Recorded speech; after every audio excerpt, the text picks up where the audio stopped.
We talking about the future of AI and entertainment. Yeah, so basically they were like the one example was like a medical example of how they use real doctors to come up with a diagnosis. Then they run it through the AI to come up with a diagnosis, but it's almost like they don't they don't want one person to, they don't want the human to be influenced by the AI's this results, decisions or answers. So they kind of got to do it like a double blind type of thing to keep it controlled. And then it's like basically they were saying if the human and the AI comes up with the same answer, then it's like above 90% chance that it's a proper diagnosis. If it's conflicting, then they get another human in to try to break the tie to Mm. see, So that was like one example of not totally relying on AI as a crutch, but using it as a tool to enhance your your capability in whatever field that you're in. So that was really interesting to me, and I felt like that was the proper ethical way of, not letting the computers like totally take over or even AI because it's basically like a predictive calculator. Like it's like you have if you don't put information into it, it does nothing. Like and that's computer programming 101. Like the computer's not going to do Right. anything until you give it some kind of input. Right. Mhm. Yeah. Like it doesn't think for itself. You know No, what? it doesn't. But the thing about AI is that like the code is modeled for it to have its own kind of thinking. That's the difference Hmm. that I've noticed. Even using like But ChatGPT and Gemini, it's like it has responses that you could tell that it has like it has a mass data set of just previous responses, so it could give you the fastest one like a search engine. And then sometimes you Hmm. could tell it really thought of something. It doesn't think of things without a prompt yet. And I think that's a distinguishing thing between like AI that we got right now and like full AGI, artificial general intelligence, where it's like it's fully trying to like we gotta this shit needs guardrails because like it's here to Yes, stay. absolutely, It's here to absolutely stay needs it. because like the ethical way of looking at it is that it can turbocharge certain things and make life way more efficient. But on the flip side, it's like in that transition period, this is the most radical transition that we've seen since like the Industrial Revolution. But it's like Hmm. it may not work in our favor because a lot of people right now are economically messed up, and like it'll require like political governmental change. Like, what does it mean for us to be a capitalistic society if most of the people can't even invest into equipment to use AI in a meaningful way? Like Right. a Tesla robot, it may be less than 40 bands, but who's got 40 bands for an XX expense? To You know, right, right. so that immediately becomes a class issue. And it's just like, And there's a lot of people that's going to be left behind in that conversation that like I think the gap is gonna become wider. Like I feel like guys like us, we could figure out how to start rocking with the AI. But like I watched the presentation from Nvidia when they were talking about the Blackwell chip and basically making a digital double of the entire world. Like people, all our like everything down to our DNA information. They're trying to make, like a single cell of DNA in your body, it's terabytes and terabytes of information. So like these motherfuckers are hmm literally trying to figure out how to recreate every single thing down to the neuron of what exists on Earth, so that way they can have a computer calculate what we're gonna do on every level, and that's kind of sick. Like sick in a and good way, but sick in a very bad way, because like yeah, it's a two-edged sword. And you yeah. mentioned you mentioned something else that really stood out to me a few minutes ago, which was the data set. It's Mm-hmm. also limited by that. If it's only like the best predictive computation, the best predictive algorithmic program is limited to the prompts and the data sets. So if you're, if you don't have the data, or if you don't have all the data, you're still like in the proverbial box, Yeah. so to speak. Yes, that's so Well, true. that shit is a You full on said, Pandora's box, yo. Cause like Yeah. even this guy Sam Altman, who's the founder of OpenAI, he's gone on record saying like, all right, we know how to program it, but we don't fully know how it entirely works. Like it can think. you know why? Because the data is unstructured. They're Mm-hmm. dealing with structured and unstructured data. And it's also So when you have generating new data. and when you dealing with unstructured data, it's hard to figure out how and what the data is actually saying and how to make the data maneuver. So And that's also why having fail safes implemented is going to be such a challenge, because we're technology wise, and we're venturing out into something that's relatively new, relatively young, to be available to like anybody that's not, to be available to a consumer level person or whoever can afford it. So Yeah. the fail safes, which was something I was thinking about the other day when I think me and Steph was talking about the Ring camera, and how one of the fail safes that was missing was the fact that anybody can log into your IP and see your camera. So Yeah. and And that's still I'm not like a fully don't quote closed me. thing. it was a Don't great quote me. idea. I could be incorrect, but I heard there was like some type of case where that like they were saying like police were solving cases using people's ring bells because it was open source, or you could just, I guess, log into the IP And and do stuff honestly, of that as nature. if I had one of those doorbells on my front door, I wouldn't want you to just be able to go and just take the footage without asking me, or like, you know what I'm saying? Yes, That's you what want permission. Permission. Yeah. that's like if somebody go to Rack City, like, yo, you got cameras? Just like, yeah. Yo, I need your camera. Like, no, you can't get nothing off this camera. I don't got nothing to do with what's going on outside. Yeah, that's Uh still huh. subject to a warrant too. That'll be Exactly. subject to a So, warrant. and not to. I mean, I guess we should get into it. Police will do anything. They'll do anything they have to, or anything they want to. Like they don't follow any code of ethics or rules. That's why, like, in New York City, like a spot where you get stopped and frisked and all types of weird stuff, all types of weird traffic stops, and then next thing you know, they found up this, and they found this evidence or that evidence, and it's like, well, how did you initially? What was the initial cause of the stop? And it's like, if that doesn't have anything to do with it, then you could get that thrown out and stuff like that. But peep But though. remember, Chuck, we mentioned that like people come up with these super cool ideas and they don't think about the security of the the fail people safes, yeah, before Yeah, it again, even that's where the government before comes it's too in. late. Yeah, that's where the Yeah, government before it's too regulation late. has to come in. even Uber was a good idea, but then it's like it's certain little loopholes or certain little things in there that make it kind of like, oh, this is low key dangerous. Yeah, there's mad So worms in the box with that one. But you know what? With the security issues, right?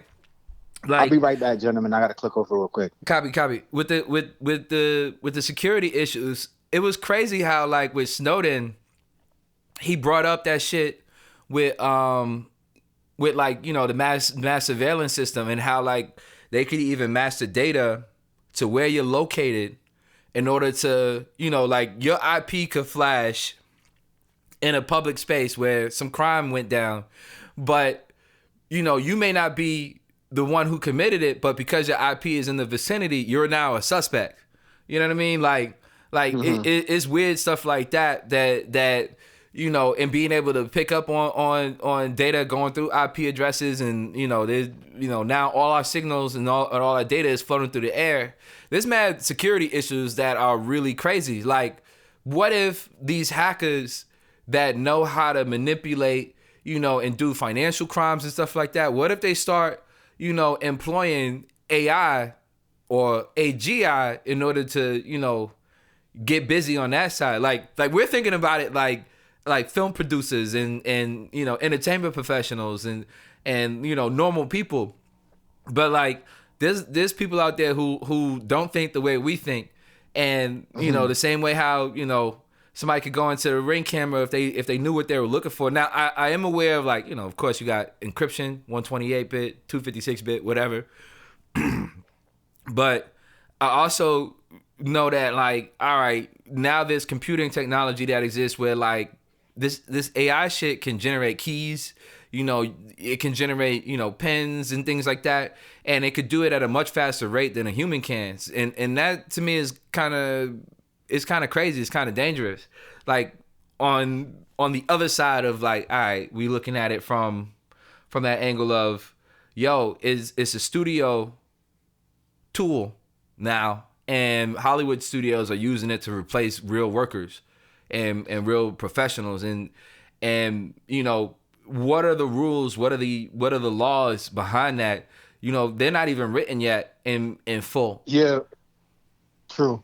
They're not even written. The regulation hasn't come in because we're in the middle of a giant beta test. We're in the middle of a huge beta test where everybody's trying to figure out what it is. And if the creators, the founders of OpenAI, the founders of the Gemini science team, Google Deep Labs and all that, DeepMind, if they're, if we talking to programmers and they're like, yeah, we know this piece, but we really don't know the whole thing, that's crazy to me. That's crazy to me. But that's what's actually happening now. And then, like, they're trying to, like, make these laws to say, like, what are you doing with people's information? Where is this information going? And how can people attain that information? And I think in certain states, it's not confirmed, but they're working on laws to, like, see what they can do. Like, what are people exactly doing with people's information? Crazy thing, though. But another, like, crazy thing, like, with the whole AI stuff, they don't. So one thing I can't say is that, like, in school, one thing they always say, they encourage it. They don't say not use it. They definitely encourage the use of AI. The specifics of it, like, certain things that I actually put into the prompt of the AI and stuff like that, it actually doesn't have an answer for everything, but it's so weird. It has answers for certain things in particular when I guess it picks and chooses, but it's all machine learning, like I always mention, because it's just a think tank with a bunch of people's ideas, and the engineer just flips it to where, I guess he puts some type of code in that says, gather this type of information and give me these kind of answers.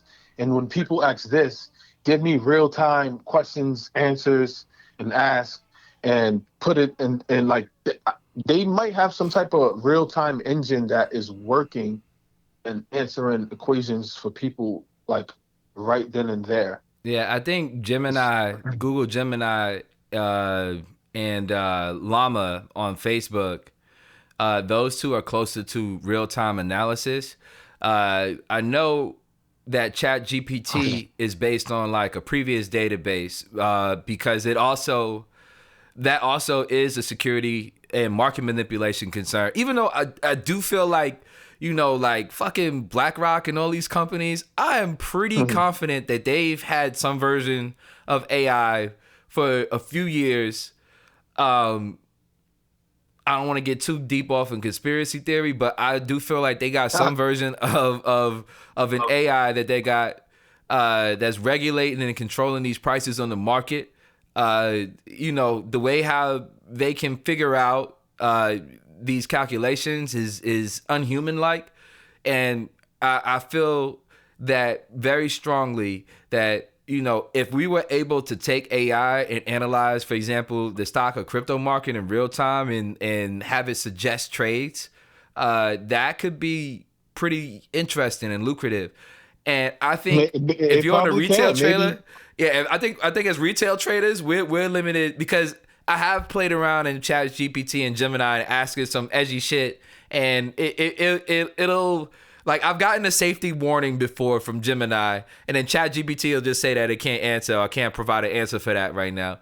And I think I think there's a level of you know, I'm pretty sure the unlocked version on their side, you know, or like a enterprise unlocked version, because there's a Gemini Enterprise, there's a Gemini Advanced, and then there's a Gemini Enterprise. And I notice whenever I get other types of enterprise software, you got all the features. You got features that, like, you know, you pay, you know, 10x more for the enterprise product. You know how it is. You get that enterprise license, and like it's totally different than like the standard user license. You know what I mean? Like it's a lot more features usually. So I can imagine with AI that there's an unlocked version that, like, if you're a multi-billionaire, you could probably buy a license to this that has a few more features and that can answer a few more specific questions that you may not even want to talk about on the airwaves. But those questions that you could ask it, that you could get a response for, certain wealthy people are going to be able to access that level that,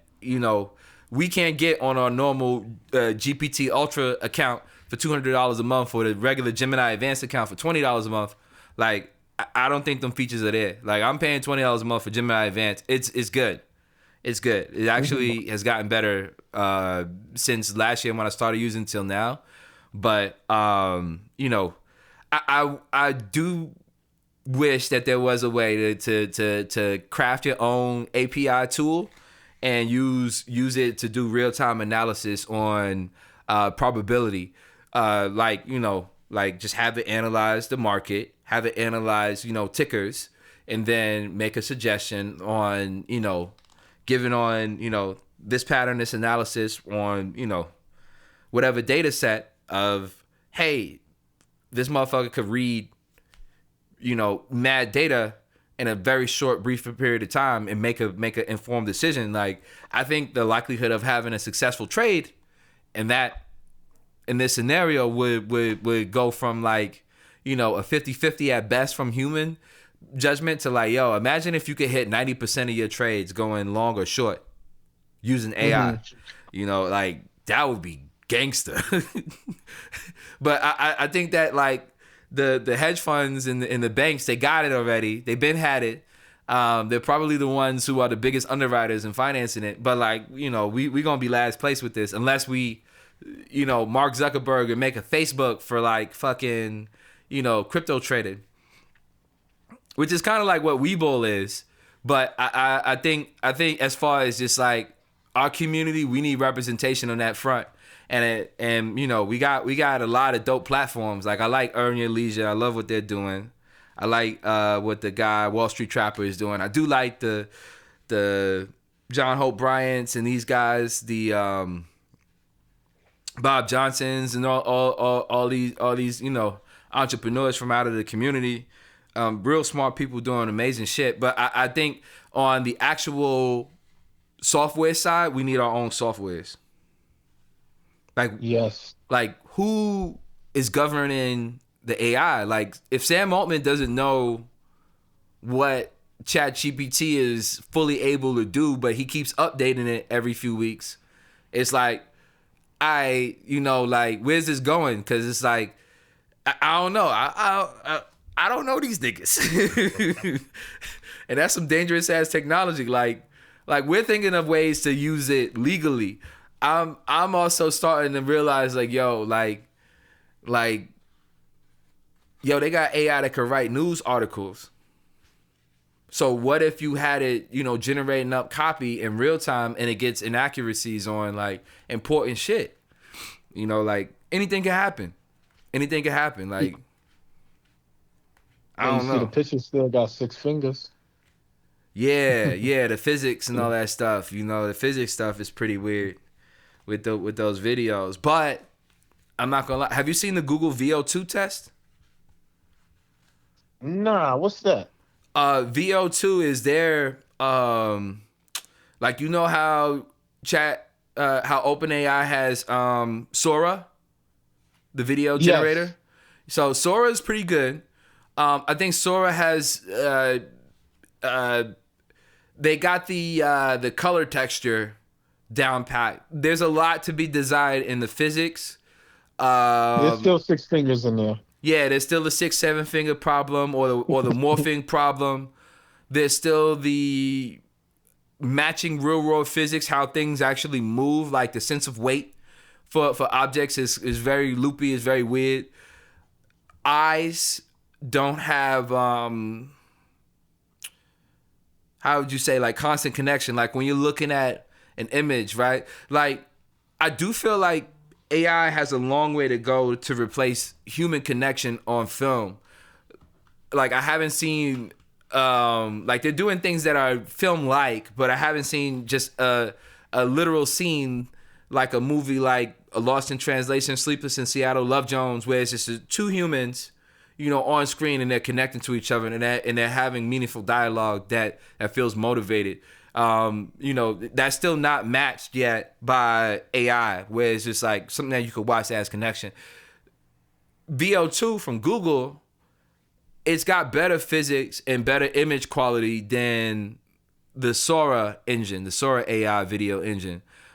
You should check out the test because VO2 is they just dropped the software on invite only list last month in December, and that shit it looked dope.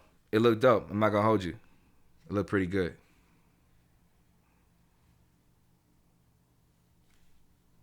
Yeah, I'm gonna look into it now one more time. VO2. I'm gonna just see something real quick. Yeah, VO2. Uh, VO2. do you think AI, like if you put like some crazy shit into a prompt, like will some people be knocking at your door? I think it's possible to put some shit that would have government agencies or even other agencies visiting you. Yes. I'm not interested in that type of stuff. No, that's just a ask. Like if someone was to do I think so. we were just like we were just saying, like you're very interested in wanting to know like what people are doing with the AI and saying like, okay, within the advancement of AI, there's a lot of things that come with it, but what are the things that come with it? There's many different things that come with it. There's like not necessarily a specific,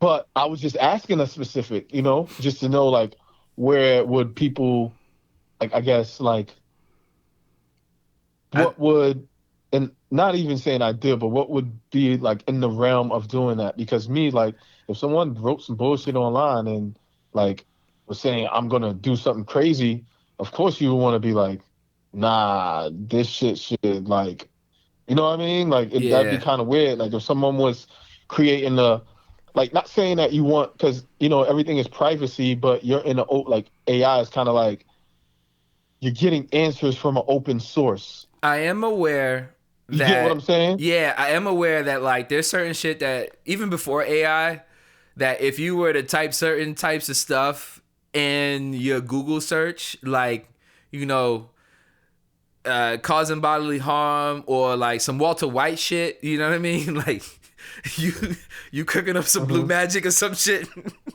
you know, up to like, you know, shit that's like active national security concerns, like you know, how to do something destructive with like, you know, highly regulated equipment like an airplane or something like that. Or, you know what I mean? If you type in weird shit, I think for a minute it would give certain flags. I mean, I don't know if you remember when we first started doing torrenting back in the day, and like if you torrented certain copyrighted material, they would send a letter through your ISP saying, hey, you know, we saw that you downloaded Gone with the Wind or whatever film, you know what I mean, and you downloaded American Gangster, you know. And hold on one second. Hold it. Mm-hmm. Yep. Yeah, sorry about that, gentlemen. I had to Welcome back. have a couple calls come through. Welcome back. We got the Let me hold something. We got the multi-award winning, multi-Grammy winning Charles Sterling, aka Chuck, on the line. He joined us. He returned back to us, back to this conversation. But yeah, yo, I think here's another thing too. I peeped that like on Gemini, for example, you have to check off when you sign up you have to check off for human results to be submitted, or human feedback or human monitoring of your prompts. And they say it's to help improve the system and whatever.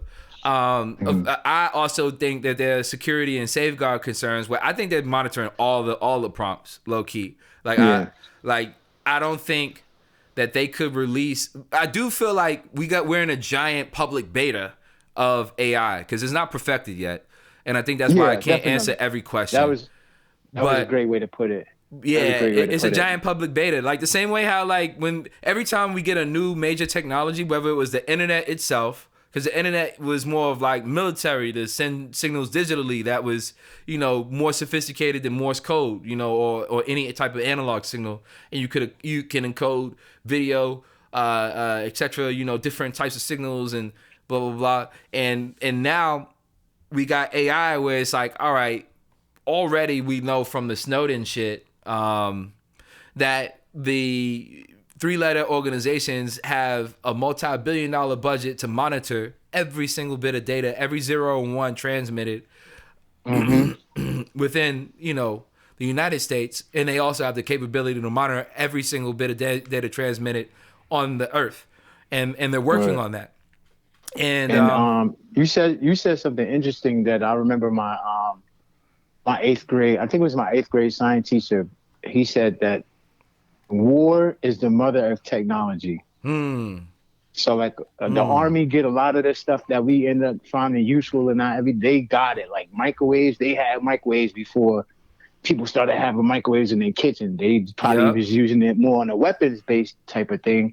But now you kind of find a practical type of use for it too. So like that was always something interesting. That is kind of true in a sense, like, you know, a lot of even the telephone, like that, probably like you said, the Morse code, they was using that. It had like mostly government/military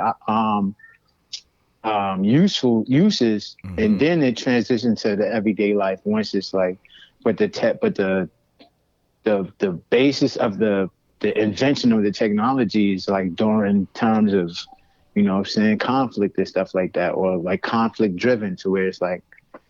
That's why people ask about like the moon landing and stuff like that. And I'm like, I don't know if it really happened or not, but I could tell you why somebody would want to say, hey, we got this accomplished first, because it was a political race.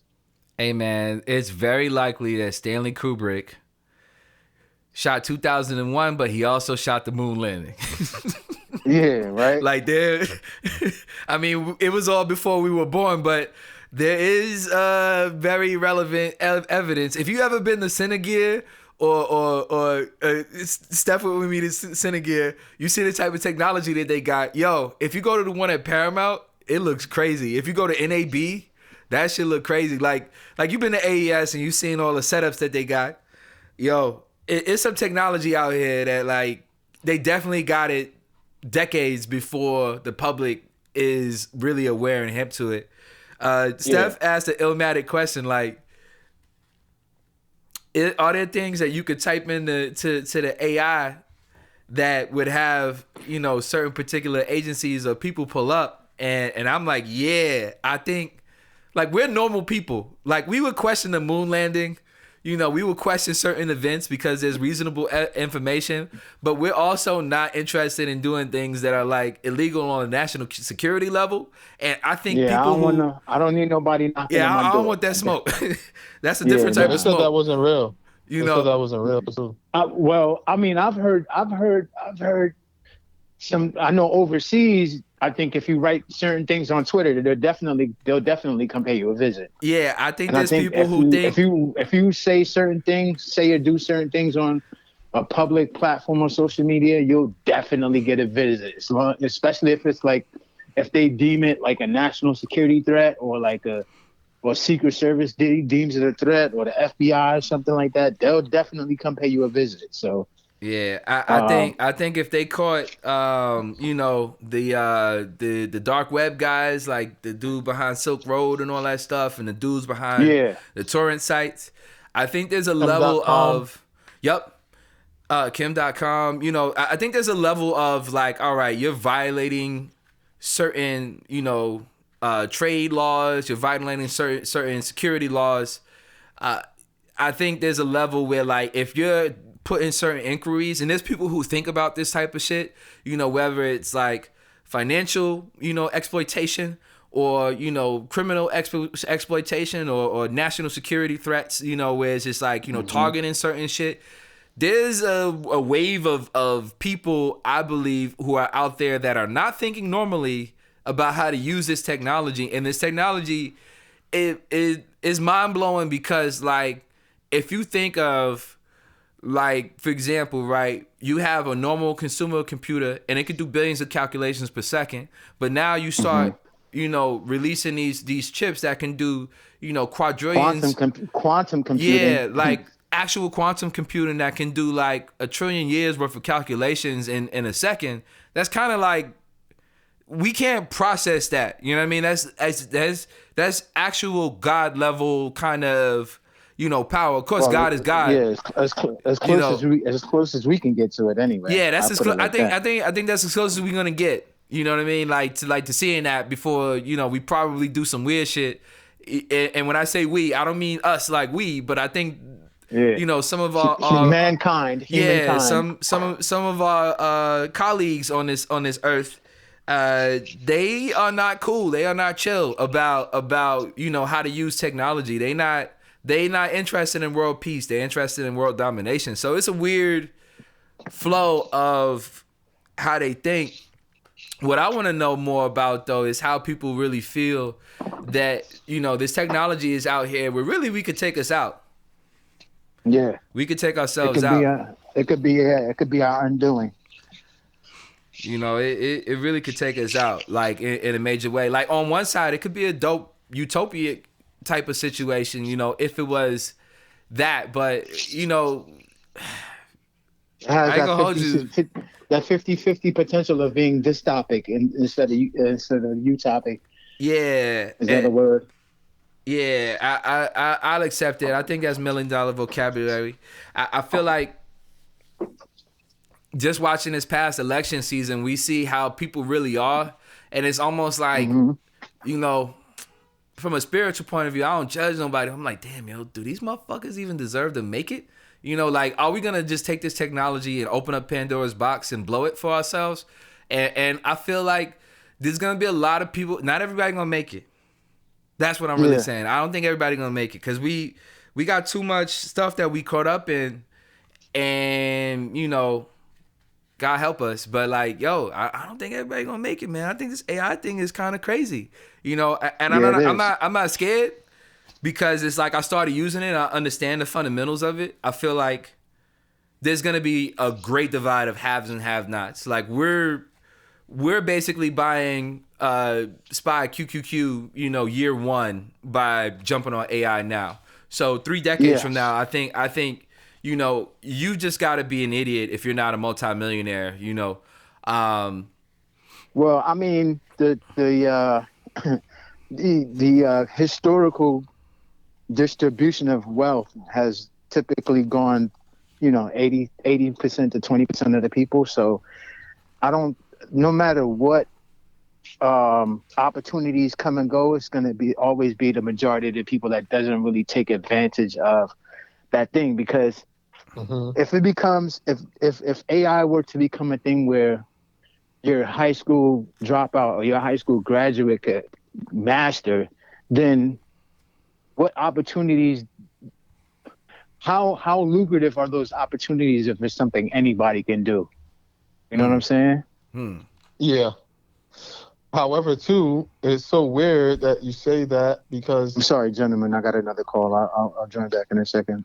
It's so crazy that he says that because there's a gap on between who gets the opportunities and how accessible it is to others, and just